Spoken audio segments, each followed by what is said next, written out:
है तो एक बाणप्रस्थ बाबा थे, वो पूरा आश्रम से परिचित थे। तो उन्होंने कहा कि यहाँ सब दुकान लगाए हुए बाबा बैठे हैं, आपके मन के बाबा नहीं, आप अश्विनी जाइए। वहाँ पर दो गुरु और शिष्य, स्वामी अनंग बोध आश्रम और स्वामी शंकर बोध आश्रम, दो संत हैं जिनकी स्वामी करपात्री जी भी उनकी प्रशंसा करते हैं और उनको सम्मान करते हैं, और स्वामी कृष्ण बोध आश्रम की जो शंकराचार्य जी हैं वो भी सम्मान करते हैं उनके। आप उनके पास जाइए। फिर ये भटकते भटकते वहाँ से पैदल यमुना पार करके और फिर इसके बाद वहाँ पहुँचे, उनसे प्रार्थना किया और उन्होंने प्रार्थना स्वीकार नहीं किया। किसने? स्वामी जी ने। अच्छा। उन्होंने तमाम तरह के, उन्होंने कहा कि ये लगता है बांदा जिले का है, कोई सत साधु आ गया है, कोई कहे पत्नी से लड़के आ गया, कोई कुछ कहे, कोई तमाम तरह का। लेकिन स्वामी जी डिगे नहीं। स्वामी जी लगातार उनसे रोजाना प्रार्थना करते थे, तो वो शाम तक तो बैठे थे, शाम के बाद आश्रम से बाहर कर देते थे। अच्छा। तो उस आश्रम के बाहर एक जामुन का पेड़ था, उसी के नीचे लेटे रहते थे, मांग के भिक्षा करते थे, और जबकि वहाँ पर अपने आश्रम से कोई भिक्षा भी नहीं देते थे। 7वें 8वें दिन स्वामी जी बता रहे थे कि मुझे अचानक जो है, मैं उस दिन रात भर में रोया, और जो राघव, चूँकि रामलीला में स्वरूप को राघव कहा करते थे, तो जो राघव का स्वरूप छोड़ करके आए थे, मैं उन्हीं के स्मरण करके रोता रहा कि न तो मैं इधर का रहा न उधर का रहा, मुझे मेरे गुरु से मिलवा दीजिए, इतनी कृपा कर दीजिए। प्रार्थना की उन्होंने। हाँ। तो इतना कहते कहते उनको बड़ी देर में नींद आई, और सुबह करीब वही 3-4 बजे के आसपास प्रातः इनको एक अर्धनिद्रित अवस्था में ये लगा कि साक्षात वही स्वरूप खड़े। उन्होंने कहा कि रघुनाथ उठो, आज तुम्हारे गुरु स्वयं आकर के तुमको भिक्षा देंगे। तो एकदम से इनकी नींद खुली, एकदम देखे क्या है, उनका कहाँ गए मूर्ति, फिर रोने लगे।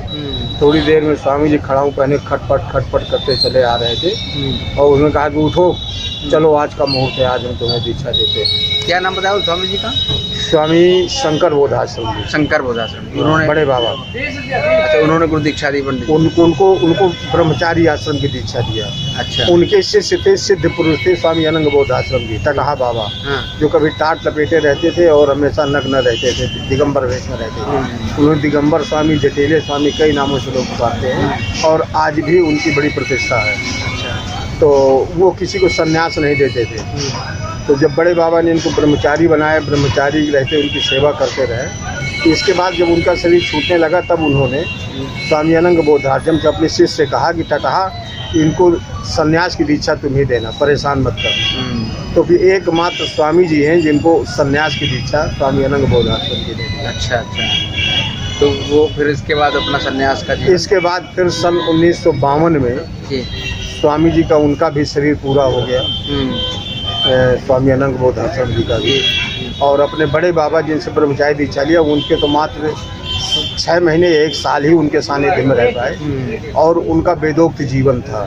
वेदांत और वेदोक्त शास्त्रानुसार चलते थे। जब पंडित मदन मोहन मालवीय जी ने अपना BHU की स्थापना की थी, तब वेदांत की शिक्षा देने के लिए उनसे प्रार्थना किया था कि आप हमारे यहाँ वेदांत की शिक्षा दें, और गंगा किनारे हमारी कुटी बनवा देंगे, जिसको उन्होंने अस्वीकार कर दिया था, और कहा था जिसको वेदांत की शिक्षा लेनी हो वो हमारे यहाँ आ जाए, हम दे देंगे, हम किसी तरह के बंधन में नहीं बनते हैं। असली में देते थे वो? हाँ, असली में रहते थे, वहीं भ्रमण करते थे, वहीं शिक्षा देते थे क्या? हाँ। वेदांतों की? हाँ, वहीं वेदांत का शिक्षा केंद्र भी बनाया था क्या? नहीं, शिक्षा केंद्र जो पहुँच जाता था। अच्छा, पहुँच गया तो करता था, चर्चा करते। अक्सर स्वामी करपात्री जी जाते रहते थे, वेदांत की चर्चा करते थे।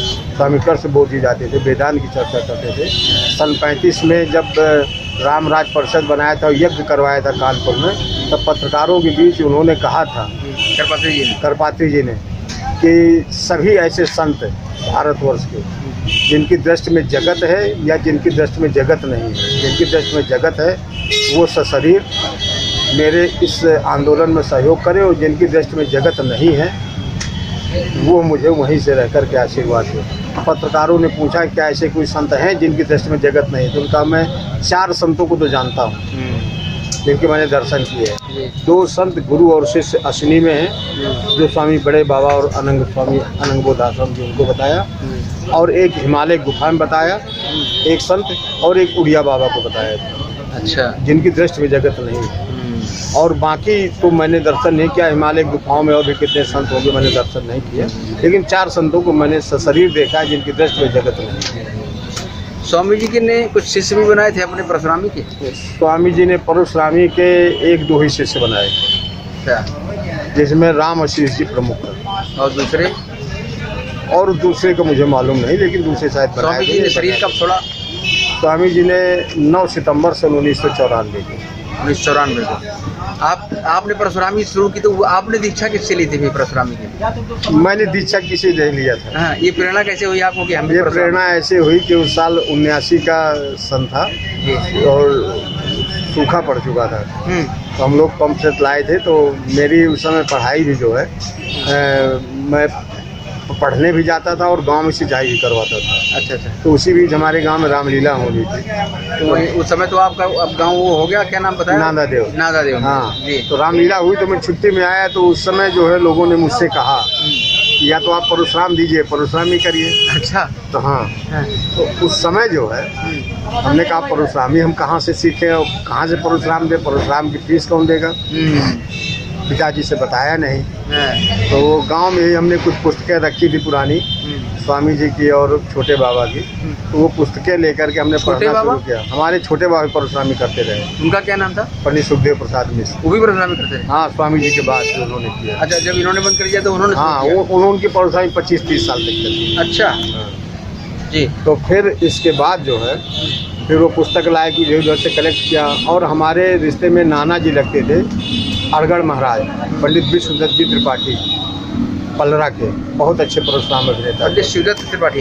पंडित विष्णुदत्त त्रिपाठी पलरा। त्रिपाठी पलरा के। जी। हाँ, उनका भी शरीर पूरा हो चुका। हाँ। और बाद में भागवत पुराण बांटने लगे थे, तो उनसे मैं फरसा लाया।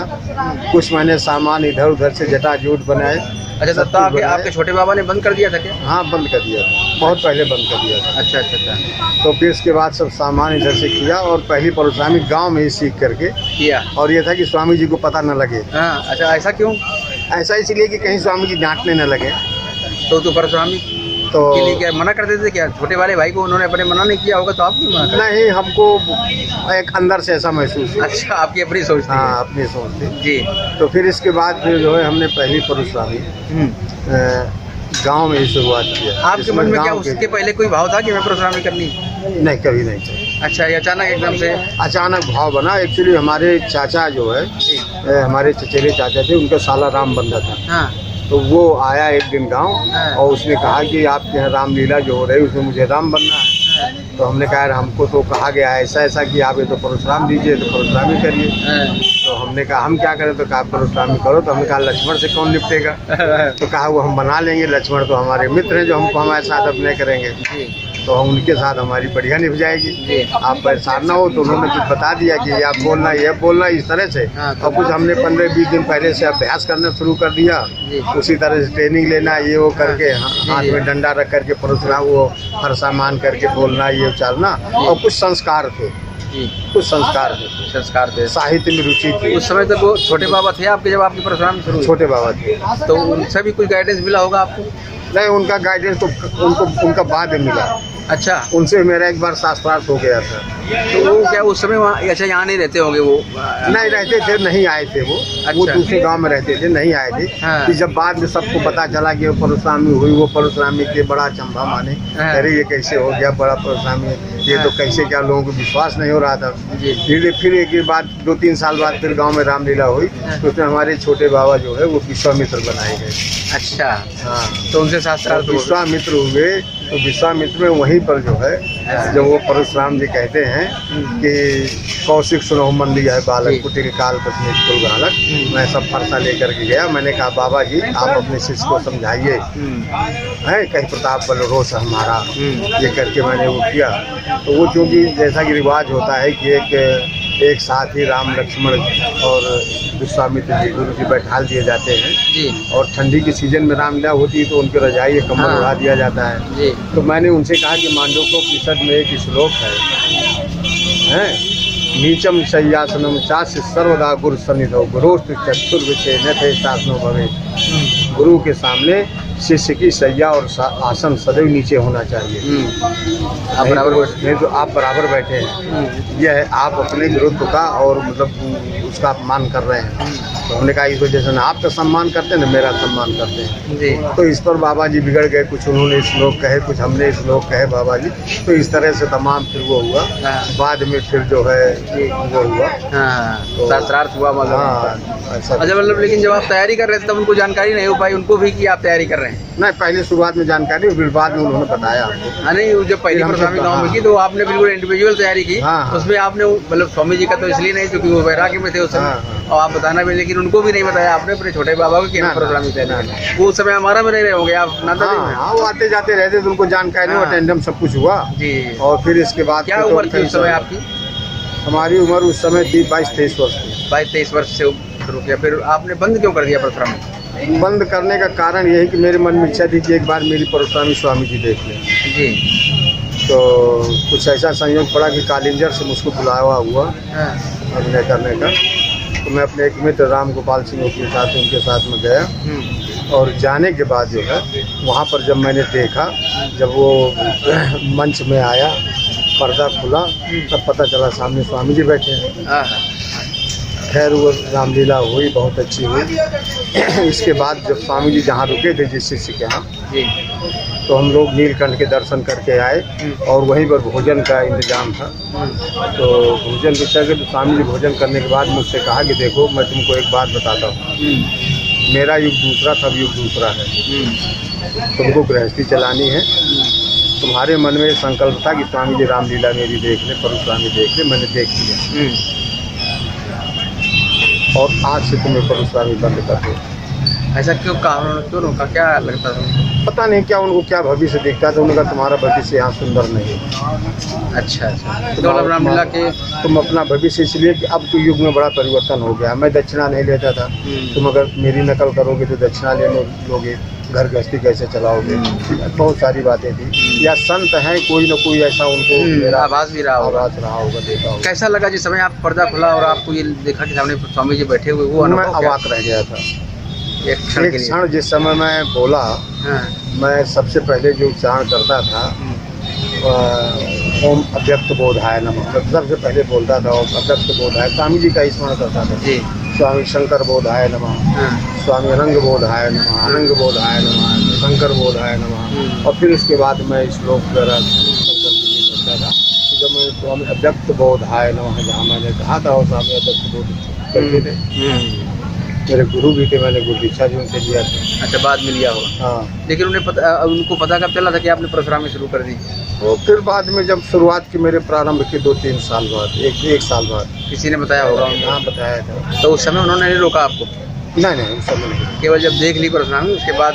उस समय नहीं रोका। एक आध बार मेरी लक्ष्मण से काफ़ी कुछ ज़्यादा वो हुआ, उस लक्ष्मण शिकायत भी किया। तो उन्होंने कहा वो परशुराम लक्ष्मण मैं क्यों बीच में बोलूँ, जो किया, क्योंकि मेरा आवेश बहुत ज़्यादा रहता था। अच्छा। उसके बाद सन 94 कब आपने सन्यासी परशुरामी छोड़ दी थी? मैंने सन 87 तो आज चूँकि कम कार्य वाला और प्रोफेशनल ज़्यादा रहे। 88 में था। 88 में फिर स्वामी जी एक बार बांधा है और शंकर मोचन के स्थान पर रुके। तो हमारे जो सीनियर थे बाबू रामाधार सिंह फौजदारी बहुत बड़े थे, मैं उन्हीं के साथ में शुरुआत में था। तो उनको पता लगा, वो भी स्वामी जी के शिष्य थे, तो वो स्वामी जी के दर्शन करने गए, हम लोग भी गए। तो वो अपनी गाड़ी से स्वामी जी को अपनी कोठी पे ले आए। कोठी पे ले आए, चाय नाश्ता हुआ, तो वहाँ उन्होंने बताया कि ये हमारे साथ में वकालत कर रहे हैं। कहा ठीक है, लेकिन इससे कह दो कि बंद कर दे परशुराम। ये उस अभिनय के पहले की बात की? बाद के उसके बाद की बात। तो उसके बाद तो आपने किया फिर परशुराम? उसके बाद किया मैंने। जो कार्यक्रम लगे हुए, वो कार्यक्रम हुए थे, लगे हुए। दूसरी बात, वहाँ पर जो संकट मोचन में रामलीला अक्सर होती थी, तो जब कभी कोई अभिनेता नहीं आता था तो अक्सर हमको बुला लिया जाता था। अच्छा। तो हम भी चले जाते थे कि ताकि राम की लीला है जी, किसी तरह से व्यवधान न पड़े, कार्यक्रम हो जाए। तो आज क्या लग रहा है कि आपने उस समय बंद करके परशुरामी अभिनय ठीक किया कि नहीं किया ठीक? गुरु का आदेश था। आदेश तो एक श्रद्धा से जुड़ा हुआ। हाँ, गुरु के आदेश पे किसी तरह की कोई किसी तरह के मन का संकल्प विकल्प नहीं लाना। नहीं होना चाहिए। गुरु का आदेश था कुछ अच्छा हो, अगर वो उसमें होता तो आज हाईकोर्ट कैसे आता है। अच्छा, उसके बाद फिर यहाँ पे आप इसके बाद में हाईकोर्ट आ ये शिक्षा उस समय तो चल रही होगी आपकी जब आप परशुराम? हाँ, ला करने परशुराम से चले बीच ला किया, ला करने के बाद वकालत में आया।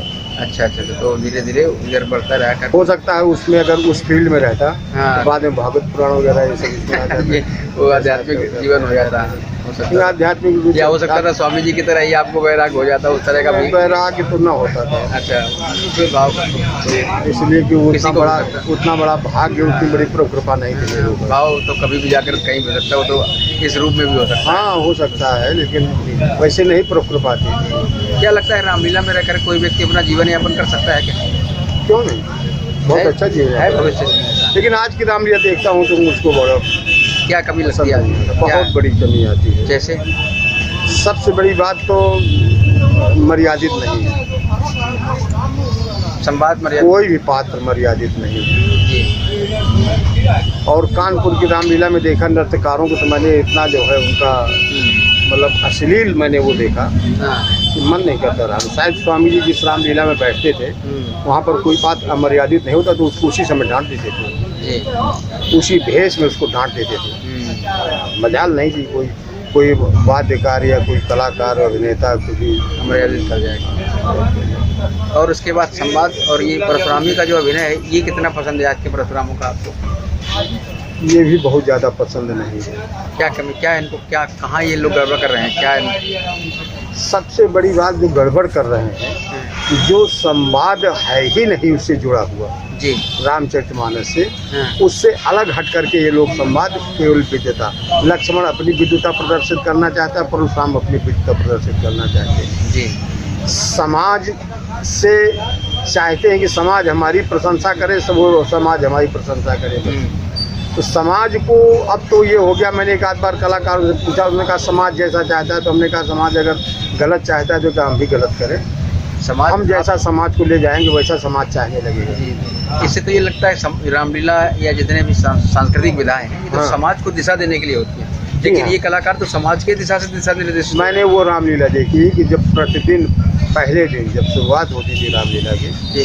तब राम लक्ष्मण जानकी इन स्वरूपों को विधिवत इनका मंत्रों से आवाहन करके और इनको 5 दिन तक मुकुट पूजन जिसे कहा जा रहा है, 5 दिन तक लगातार इनको राम का ही वो अवतार माना जाता था, राम का ही स्वरूप, लक्ष्मण का स्वरूप, सामान्य समय में उसी तरह उनको पूजन। जब उनको सुबह स्नान करवाते थे तो किसी शहद से, थोड़ा दूध से, थोड़ा घी से छिड़क करके उस तरह से जैसे अभिषेक होता है उस तरह से, तो ये मैंने अपनी आंखों से देखा है। उनको शौचादिक क्रियाओं के लिए लोग कंधे में बैठा के ले जाते थे, मंगल कार्यक्रम होता था।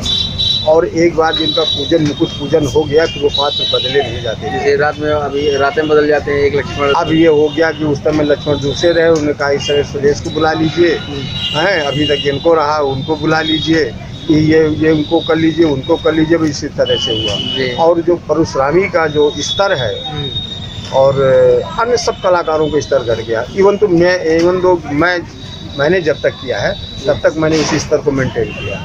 जी। अभिनय की दृष्टि में रामलीला कलाकार कहाँ? ये तो ये बातचीत का हिस्सा, जो कि कहीं से लिखा हुआ तो होता नहीं, संवाद जो इनको अच्छा लगता है वही बोलते हैं, संवाद स्वयं का रचित होता है। और वो है कि पब्लिक जो चाहती, समाज जो चाहती, समाज छिछला सुनना चाहती तो छिछला सुनाते हैं। ये नहीं, गाइडलाइंस रामचरितमानस है जी, रामचरितमानस का। उस समय तब व्यास जी जो है उस समस्या पर जब भी कोई चौपाई देते थे, भाई देखिए इसके पूर्व में जाएं, जानकी मंगल में, जानकी मंगल है पालतू की, मतलब जो है पूरे 12 ग्रंथ हैं तुलसीदास जी के। और राम लक्ष्मण, ये लक्ष्मण और परशुराम संवाद जो है, ये अन्य जितनी भी आपके रामायण है, कंबंस रामायण है, रामचंद्रिका है, केशवदास जी की वाल्मीकि रामायण है, ये सब विवाह के बाद हुआ है। तुलसीदास जी ने यहाँ ला करके सेट किया है, विवाह के पहले यहाँ पर सेट किया है। और उसको उन्होंने थोड़ा सा अभिनय के रूप में भी उसको रोचक बनाने की उसमें किया है। जबकि अपने एक ग्रंथ में जानकी मंगल, हाँ, उनको वहाँ मिलाते हैं, जानकी मंगल में वहाँ मिलवाया उन्होंने, रास्ते में मिलाते हैं। हाँ। जी। तो अब ये देखा जाए तो यहाँ पर यही अवसर। अच्छा, एक शब्द और है इसमें, रामचरितमानस में, ये मेरी अपनी खोज है, ता शब्द से परशुराम जी का आगमन होता है, ता शब्द से ही जाते हैं, फिर आगे पीछे कभी परशुराम जी दिखते नहीं पूरे रामचरितमानस में। यही अवसर से और फिर कह जय जय रकुल केतु बृहस्पति गए बने नतन। ये मेरी अपनी खोज है। ता शब्द त्राण, त्राण मतलब मोक्ष जी, मोक्ष का प्रतीक। मोक्ष, अगर चूंकि दो अवतारों का मिलन होता है, उन दो अवतारों के मिलन में जो इसका पाठ करता है, देखता है, तो उसको मोक्ष मिलता है। ये उसकी वो विशेषता है। अभिनय की दृष्टि से ये अभिनेता रामलीला के कहाँ है? परशुराम का अभिनय जैसा होना चाहिए, जो प्रस्तुतिकरण होना चाहिए। हाँ। जैसे आपने कहा मैं आवेश में ही रहता था, आवेश हाँ। हमको आता था, तो आवेश का तो प्रस्तुतिकरण होना चाहिए। क्या हंसना चाहिए? नहीं, हंसने का तो कोई वहाँ पर है ही नहीं। अभी नए जैसे हमारे स्वामी जी थे परशुराम जी, राम रोने लगते, राम विलाप होता है ना, चलते समय मैया ने कहा वो नहीं करवाते थे। इसका कोई कहा, मेरे प्रभु श्री राम रोएंगे नहीं, अपने परशुरामी में नहीं करने देंगे। कभी नहीं करने देंगे, मैं भी नहीं करने देगा। अच्छा, स्पष्ट दिशा निर्देश, श्री राम को रोने कहाँ है। परशुराम जी जहाँ आते हैं, तेहि अवसर शिव धनु भंगा, आयु द्रकुल कमल पतंगा, एक महीप सकल सब जाने। अब वहाँ से आप उनके स्वरूप को देखिए, जो तुलसीदास जी ने उनके स्वरूप का वर्णन किया है, उस पर कहीं हंसने की या मुस्कुराने की कहीं गुंजाइश है भी नहीं। क्रोध में सीधा क्रोध में था। क्रोध तो उनको शांत हुआ, तो कर छले बिनस कर जोरे, बंधु कहे कर सम्मत तोरे, यहाँ तक तो उनका बिल्कुल एकदम करी पर तो मोर संग्रामा नाही कहा, भयंकर आवेश की स्थिति है। यहाँ भयंकर आवेश में था। वो तो बाद में जब प्रभु श्री राम ने जब उन्होंने कहा अभय हो जो तुम्हें जो राई है, हमरे कुल न सराई जो सब चौपाइया था, तब उनके उगरे पटल परस धर्मत के, तब इसके बाद उनका क्रोध शांत हुआ है और भाव भंगिमा बदली है। तो यहाँ पर अब कहाँ पर कहीं कुछ आया। तुलसीदास जी ने तो हर चौपाई पर किसको कितना बोलना है, एक उन्होंने खाका बना दिया, सीमित कर दिया, खाका कर दिया है। और उस खाका पर यदि हम चले तो बहुत अच्छी रामलीला हो सकती, समाज को पसंद आ सकती, सबको बढ़िया पसंद आती है। और मन में ये भावना रहे, लक्ष्मण के जो कलाकार हैं उनके अंदर भावना रहे कि ये एक अवतार है, खड़े हैं जी, और परशुराम जी के मन में अंदर रहे कि ये बालक है। इसी भाव से हमें बात करनी है। ये बालक है, उसको उसी भाव से बात कर। परशुराम अभिनेता को शिकायत रहती है कि लक्ष्मण विद्वान बनने का प्रयास करता है, लोग समझते भी है कि बहुत बड़ा विद्वान है ये, तो हम उसी भाव से बात करते हैं इनसे। नहीं तो अब वो दोनों पात्रों में कमी है ना। परशुराम तो जो परशुराम के पात्र उनमें भी यही कमी है, इसी बात की। इनमें सबसे बड़ी ये कमी है, एक तो बड़ी प्रतिस्पर्धा हो गई, बहुत सारे परशुराम हो गए, आजीविका का साधन बना लिया। अभिनय की दृष्टि से बिल्कुल हमको देखना है तो हमको उसी पात्र में रम जाना होता है। जब हम उसी पात्र में अपने को रम जाएंगे, अपने को परशुराम मान लेंगे, तो सीमांकन कर लेंगे अपना, सीमांकन कर लेंगे कि हमको इससे बाहर नहीं जाना है। लक्ष्मण अपने को सीमांकन कर ले कि हमें लक्ष्मण, मैं प्रभु श्री राम का हूँ, दंड पता का श्री राम को उससे रहना हो। कहीं भी उन्होंने ऐसा नहीं कहा, लक्ष्य बोले परशु धरहि अपमाने। कौन सा अपमान, कौन से शब्द कहे? कोई शब्द तुलसीदास जी ने आगे नहीं कहे, छोड़ दिया। केवल एक उन्होंने शब्द संकेत दिया है, बोले परशु धरहि अपमाने। अपमान का बहुत नहीं तोरी लड़काई कबहू नरसिंह गोसाई।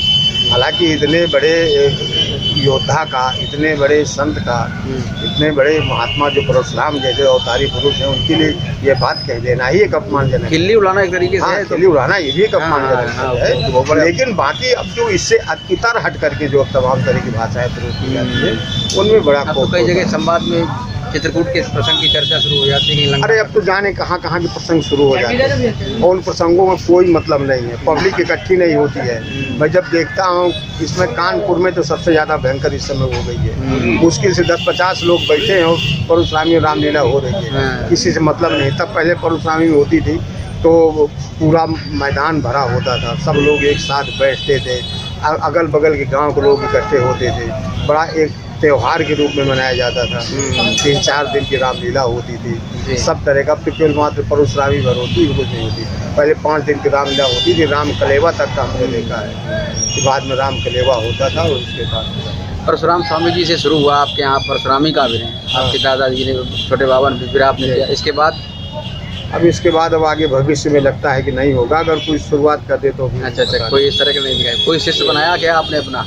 नहीं, हमसे एक शिष्य बनाए हमने जी। लेकिन इत्तेफाक से उनकी सर्विस लग गई, वो चले गए छोड़। अच्छा अच्छा अच्छा। ऑडिटर हो गए। अच्छा अच्छा। तो हमारा साहित्य लिया, पुस्तकें लिए जी। और कुछ हमारी बारीकियाँ भी सीखे, लेकिन वो बाद में फिर वो हो गए। जी। सारा साहित्य भी ले गए हमारा। काफ़ी साहित्य मैंने स्वतः का, कुछ पुस्तकें और कुछ मैंने तमाम इधर जैसे कविताओं कलेक्शन किया था। कुछ लिखा भी था?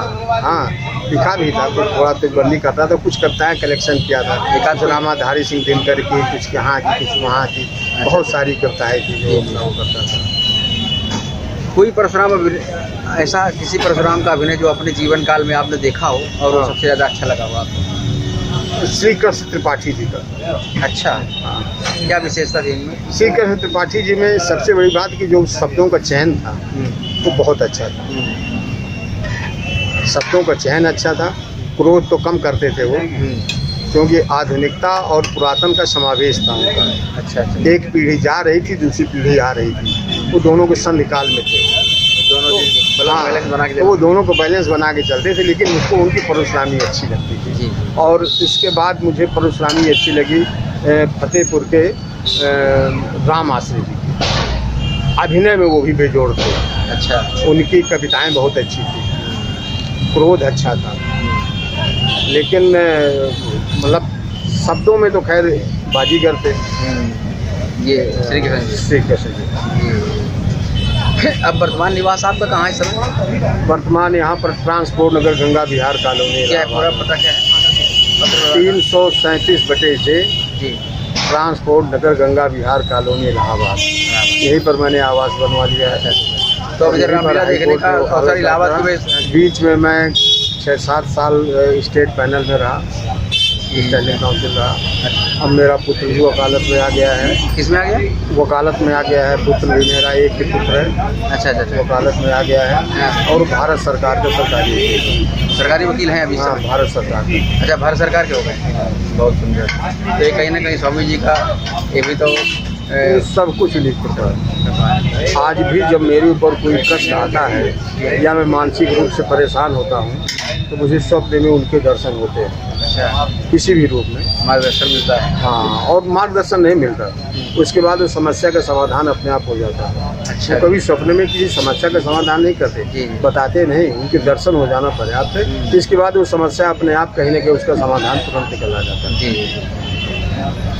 बहुत अच्छा लगा। कोई कविता क्या आपको याद है, 2 लाइनें किसी की जो आपने अपनी लिखी हुई है, जो बोलते रहे हो मंच पर अक्सर? मंच में तो मैं बाद में बोलने लगा था, क्योंकि मुझको भी कुछ नकल करनी पड़ी थी। जी। जो आपकी अपनी बनाई हुई हो, जो आपका अपना संकलन हो। अब मेरा संकलन तो अब याद नहीं रहा, क्योंकि सब कुछ हो गया इधर, विस्मृत बहुत साल हो गया, 25-30 वर्ष हो गए। जी जी। मैं वो शंकर का क्रोध हानल कर सकता जगती छार छाप, और भी कुछ कविताएं थी। अच्छा, याद है। बहुत सुंदर। कोई संदेश आप देना चाहेंगे नए कलाकारों को? तो नए कलाकारों को मात्र इतना संदेश दूंगा कि यदि समाज को हमें बचाना है हाँ। तो अभिनय को हमें अपने उसी लाइन पे लाना पड़ेगा जी। जो रामचरितमानस दिशा निर्देश करती है।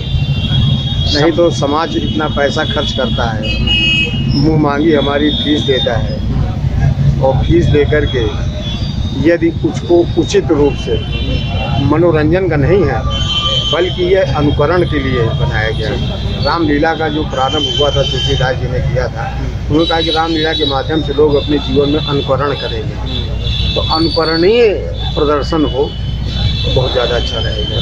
समाज चूँकि बहुत बड़ा जिम्मेदार है इसके लिए, परिवर्तन के लिए समाज जैसा चाहता है, कई बार कलाकारों की व्यवस्था होती है। समाज से क्या कहना चाहेगा, ऐसे आयोजकों से विशेषतौर से? समाज से भी यही कहूँगा कि कलाकारों पर किसी प्रकार के अपनी सोच मत डालें, उनको बाध्य मत करें कि वो अनर्गल प्रलाप करें मंच के माध्यम, बल्कि उनको रोकें। और सबसे ज़्यादा कलाकारों को इसलिए कि जब कोई कलाकार मंच पर आ जाता है तो मंच का उसी का हो जाता है, तो कलाकार की जिम्मेदारी ज़्यादा बनती है। कलाकार की जिम्मेदारी इसमें 90% होती है कलाकार की जिम्मेदारी। इसलिए कि वो मंच को हथिया लेता है। जब मंच को हथिया लेता है तो क्या बोलता है क्या नहीं बोलता कि समाज इस पर किसी तरह की बाद में टिप्पणी करे, लेकिन उस समय टिप्पणी नहीं कर सकते। तो समाज को हम उचित रामचरितमानस के माध्यम से संदेश दें और इसको धन कमाने का जरिया मत बनाओ। मनोरंजन का साधन। हाँ, मनोरंजन के लिए तो हाँ, मनोरंजन के लिए और बहुत से साधन हैं। चलचित्र है, दूरदर्शन में बहुत सारे साधन हैं, इसको मनोरंजन। आपको क्या जानकारी, रामलीला को विश्व की अमूर्त धरोहर घोषित किया है यूनेस्को ने। यूनेस्को के द्वारा रामलीला को विश्व की अमूर्त धरोहर घोषित किया, वर्ल्ड हेरिटेज में आ गया ये। हाँ, नवंबर 2005 में। हाँ, तो ऐसी स्थिति में क्या रामलीला का भविष्य देख रहे हैं आप? आ जाएगी तो बहुत अच्छा रहेगा। नहीं, आ चुकी है नवंबर आ चुकी है तो बहुत अच्छा, लेकिन अब उसके पात्र मैंने देखे नहीं, कैसी रामलीला जो है वो। नहीं, हाँ। संपूर्ण रामलीला जो है भारतवर्ष की, हाँ, रामलीला को ही वर्ल्ड हेरिटेज घोषित कर दिया है। रामलीला अच्छा। विश्व धरोहर के रूप में घोषित हो चुकी है। बहुत अच्छी बात है, बहुत अब- प्रसन्नता है। तो- तो अब इसमें कलाकारों की बहुत बड़ी आवश्यकता होती है, जिम्मेदारी ज़्यादा बड़ी। बहुत बड़ी जिम्मेदारी होती है। आयोजकों जो उस की। यूनेस्को को जो उनके मापदंड है, उन मापदंडों पर अपने को सही करना। जी, अगर ये मापदंड नहीं रहेंगे तो फिर थोड़ा कैंसिल भी हो सकती है। जी हाँ, इससे हमारे भारतवर्ष की जो है और हमारी कला संस्कृति की बहुत बड़ी क्षति होगी और अपमानित होगी एक तरह से। जी। अच्छा, दूसरा एक और चीज़, क्योंकि आप बहुत बड़े पद पर भी हैं, इसलिए हम इस चर्चा भी आपसे कर रहे हैं। कई बार यूनेस्को के द्वारा भले ही विश्व धरोहर घोषित कर दिया हो, लेकिन सरकारी स्तर पर रामलीला को कहीं अलग से सम्मान नहीं दिया जा रहा अभी। सरकारी स्तर पर प्रोत्साहन या सम्मान दिया जाना हाँ, चाहिए। इसका एक कारण है जी। कि पहली बात तो हमारे यहाँ एक छद्म धर्मनिरपेक्ष सरकारें रही, जो कि रामलीला या राम से परहेज करना जरूरी समझा, और उन्होंने कहा कि कहीं एक धार्मिक ठप्पा न लग जाए हमारे ऊपर, इसलिए रामलीला से उन्होंने परहेज किया और रामलीला के विकास में सहयोग नहीं। पर अब जब एक रास्ता खुल गया है यूनेस्को के द्वारा, आज से लगभग 10-12 साल पहले, तो ये हमारे देश के नियम है कि जब हमारे यहाँ की नीम पेटेंट कर देता है अमेरिका, तब नीम के बारे में यहाँ लोगों को ज़्यादा उत्सुकता होती, जानकारी होती है। जब हमारी रामलीला को यूनेस्को पेटेंट कर देगा, मान्यता दे देगा, एप्रिशिएट करेगा, तो फिर यहाँ के लोग कहेंगे। लेकिन यहाँ के लोग जो कि धर्म, जाति और वोट के आधार पर राजनीति करने वाले नेता हैं, तो इन लोगों से उम्मीद नहीं की जा सकती जो रामचरितमानस को भव्य को, यद्यपि ये देखा जाए, ये रामानंद सागर का जो रामायण आया सीरियल, उसमें बहुत अच्छा उन्होंने एक मर्यादित ढंग से उन्होंने बहुत अच्छा किया, तो उसको लोगों ने सराहा, मान्यता भी दिया। एक कलाकार होने के नाते और चूँकि बहुत अच्छे वरिष्ठ अधिवक्ता होने के नाते सरकार से क्या कहेंगे इस बात को लेकर के? मैं सरकार से कहूँगा कि इस धरोहर को यथावत जीवित रहने दें और इसका संरक्षण दें, प्रोत्साहन दें, इनके कलाकारों को प्रोत्साहन दें। जैसे अन्य कलाकारों को पद्म विभूषण और तमाम तरह के वो किया जाता है, यश भारती के जैसे पुरस्कार दिए जाते हैं, तो यहाँ पर भी इन कलाकारों को पुरस्कार दें ताकि यह कला जीवित रहे। इसलिए कि ये कला जो जीवित चल रही है, तो यह तो कुछ हमारे समाज के कुछ ऐसे लोग हैं, मैं उनको बहुत धन्यवाद दूंगा कि जो पैसा खर्च करते हैं और रामलीला का मंचन करवाते हैं, वो भले ही कैसी भी हो, लेकिन रामलीला का मंचन करवाते हैं तो वो बहुत धन्यवाद के पात्र हैं कि वो लोग अभी इस कला को जीवित रखे हुए हैं। और संस्कृत से जुड़ाव, अगर रामलीला को हटा दिया जाए, संस्कृत से जोड़ने वाली कोई चीज़ फिर बचती नहीं वर्तमान समय में ना, संस्कृत से जोड़ने वाली कोई चीज़ नहीं बचती है। और जो मतलब हमारा ये समझ लीजिए कि जो हमारा जो प्राचीन इतिहास, प्राचीन संस्कृति जोड़ने वाली कोई चीज़ नहीं, सिर्फ एक केवल एक रामलीला है। रामलीला है और रास लीला है, जो मथुरा के आसपास होती है, कभी कभार आते हैं वहाँ पर, लेकिन उसका उतना प्रचार प्रसार नहीं है। रामलीला तो विदेशों तक में फैली, विदेशों में रामलीला पूरे विश्व में फैली है, क्योंकि राम पूरे विश्व में फैले, इसलिए रामलीला, क्योंकि मर्यादा पुरुषोत्तम राम है, लिहाजा मर्यादा पुरुषोत्तम राम में कि उनकी लीला भी मर्यादित होनी चाहिए।